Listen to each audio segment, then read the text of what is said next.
In this video, I'm going to show you how to join two pieces of stockinette stitch fabric together when they're side by side. And we're going to use a technique that's called mattress stitch for this. The first thing you want to do is grab your yarn tail or a piece of yarn that you've been using for your project to seam up the seam. If your yarn tail is long enough, you can feel free to use that. And I'm just going to use that for this little swatch here. So you want to start by going all the way down the bottom left corner of the piece you want to join and kind of going up through that very last stitch. I'm just going to leave mine kind of loose for the moment. We're going to pull these tighter in a minute. Now when you go back to your left piece, you're going to notice that you have a set of stitches that looks really nice and neat, and then your very edge stitch, it's going to look pretty messy, and that's usually called your selvage edge here. And so what you want to do is you want to skip over this selvage edge and pick up the horizontal bars in between your first row of good stitches, or your first column, I guess, of good stitches, and in between that and your selvage edge stitches. And then all these selvage edge stitches, everything to the right of here, that's just going to get neatly folded into the seam. And so you pull this apart, you'll kind of be able to see all the bars that I'm referring to. In between all your stitches, you have these horizontal bars that run across your rows. Those are the bars that you're looking for to pick up to seam them together. So I'm going to move down. I'm going to go all the way down till my very bottom stitch here, and I'm going to go right in between my very last, it's technically the second to last set of stitches, and my selvage edge. I'm going to go right in between those, and I'm going to pick up that horizontal bar. Now I'm going to move back over to my right square, and again you can see the same thing. Here is my very messy edge, my selvage edge that wants to kind of curl in on itself anyway, and then I have my second to last stitch, or my last nice tidy looking stitch. So again, I'm going to go in between my last stitch here and the selvage edge and kind of pick up that bar. And your selvage edge is almost going to look like half a stitch because it's technically flat on the side here. So when you're going, you're just going to see almost like half a stitch, but the other half is on the side. It just wants to curl in on itself. And I'm going to go back over to my left side, and I'm going to pick up another bar right above where I did it before. Back to the right side. I'm going to go right above where I went before, pick up a bar. And this is why it's kind of good that you leave your seams a little loose for about an inch or so.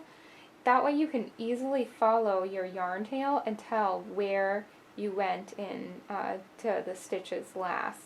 So I can follow my yarn tail here and kind of go right one above it to pick up my next bar. Now I usually only do this for like an inch, inch and a half, and then I pull it tight and then leave them loose again for about an inch or so. Pull them tight. It just helps keep you a little bit organized. So I'm going to keep doing that. And now you can see after a couple of rows, I'm just going to tug on this, and you might have to pull it a little bit, but you can see by pulling on it, everything folds together, and you can see there's my left side stitches, the very last set of stitches that was nice on my left side, and then my full set of stitches on my right side. And then behind here are both of that selvage stitch, that messy edge. They just get folded behind here. Now I'm going to move back, and if you are not sure after you pull it really tight, sometimes it can be kind of hard to tell where you last came out of. So if you pull this apart a little bit, you'll be able to find your yarn tail. so you know to go a little above it. I'm going to pick up one here, and then I'll be able to use that to see, okay, here's my yarn tail, go above that, pick up a stitch. Now some people prefer to do it one at a time. Another thing you can do is, after you find your yarn tail, go above it. Some people also like to pick up multiple bars at the same time. So you also have the option of doing a 2x2 pickup for your seaming. So I'm going to go over here, go above where I came in, pick up 1 and 2. So I pick up 2, kind of doing 2 at once. The only thing you want to be careful of is that you keep everything even. So it's good, especially for things like on a sweater, when it's really important that you're doing everything nice and even, to make sure that you're picking up matching stitches. So making sure that you're working both sides nice and even. So again, I'm going to just find my yarn tail. That's where I came out of. I'm going to go right above it, pick up the next bar, and if you just follow it, you can pick up another one at the same time. So this mattress stitch, it's a little bit tricky at first, but if you just use your yarn needle and kind of know exactly where to go, it gets really easy. You just kind of like insert your needle into that stitch in between, or the space in between these two stitches, and your bar instantly comes up. You don't have to really work for it. So I'm just going to do one more on this side. Pick up 1, pick up 1 more bar. There we go. So again, you can tell I've worked about, another inch and a half maybe. So I'm going to pull this tight, and you can see how nicely it just zips itself up. And it's really nice and flat too.